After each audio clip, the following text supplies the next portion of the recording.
In Cuba today, hundreds of thousands of people came to see and hear Pope Francis on the second day of his historic visit to that country.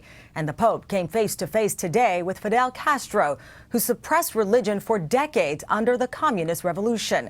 NBC's Ann Thompson has our report tonight from Havana. Past the icons of the communist takeover, Pope Francis rolled into Havana's Revolution Square to celebrate Sunday Mass, a living symbol of inspiration for many of the Cuban people. What is driving that enthusiasm? I guess the hope. The hope. We have a lot of hope on him. And why do you have hope? What makes you hopeful?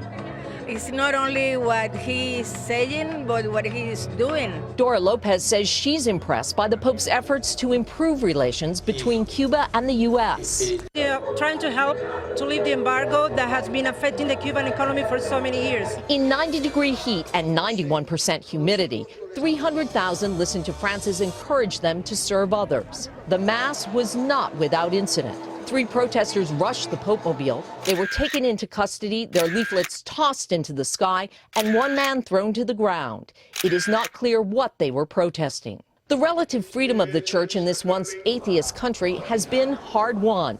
Mass is now celebrated openly, and the church is filling the holes in Cuba's frayed social safety net with programs like this for children with mental and physical challenges. The approach of encounter instead of confrontation embodied by Francis is criticized by some. Miriam Leyva, a Cuban dissident and human rights activist, calls it wise. That's the way to be able to exchange views, to get close to the people, to interact and to influence. Influence on the people, but influence on the government. Today, this pastoral visit had its political moments, meeting President Raul Castro and a half-hour private meeting with his brother, former Cuban leader Fidel Castro. More evidence of how Francis' appeal seems to transcend the church. The Pope of the people, not only Catholic, but of the entire world.